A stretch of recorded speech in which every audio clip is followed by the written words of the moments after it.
Attitudes to language. Being systematic and objective in language study is not simple. The famous linguistic argument continues to escalate into intrusive debating. Language belongs to all, so many individuals think they have a right to have a view about it. And when thoughts differ, feelings are high. Debates can begin at small points of application, as well as important principles of linguistic education. Language, moreover, is very general behavior, so it is simple to refer to and critique different uses. Community or social behavior is no exception, and linguistic factors affect how we determine character, brilliance, social status, educational standards, workability and identity, and many places of social survival. As a result, language use is easier to hurt when attacked emotionally.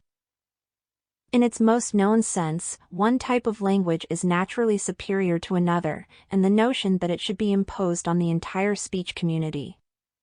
Vision is particularly relevant to grammar and vocabulary and is often associated with pronunciation. The preferred type in this account is usually the version of the standard written language, particularly the standard spoken language that most closely reflects this style in the literature or not. Followers of this category will speak or write correctly, deviations from it are said to be false. All major languages have been reviewed in a recommended manner, particularly in the 18th century method of writing grammar and dictionaries. The motives of these early grammarians were threefold. They wanted to encode the principles of their languages, they wanted to show that there was a system under obvious confusing use.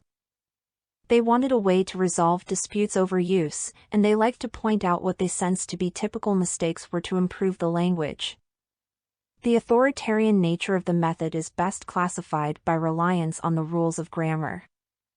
Some applications are recommended and must be learned and followed accurately, while others are prohibited and should be avoided.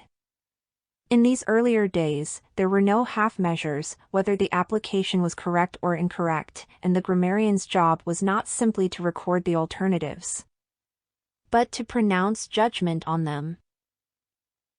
These approaches are still with us, and they encourage widespread concern that linguistic standards must be maintained. However, there is an alternative view that is less concerned with standards than the realities of linguistic usage.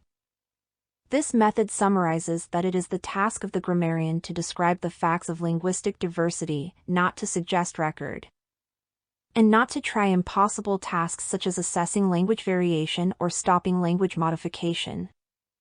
We have already found this opinion of people like Joseph Priestley in the second half of the 18th century when the foundations of his English grammar emphasized that spoken language is the original and reasonable standard of any language. It is argued that linguistic problems cannot be solved by logic and law. This opinion has become the theory of the modern linguistic method of grammatical study. In our time, the antagonism between interpretation and prescriptivism is frequently intense, with both sides drawing untrue pictures of the other. Interpretive grammarians are presented as individuals who do not care about standards because they see all kinds of usage as equals. Grammarians who have been nominated as blind adherents of a historical tradition are presented. Opposition is also expressed in extreme liberalism and semi-political terms against elite conservatism.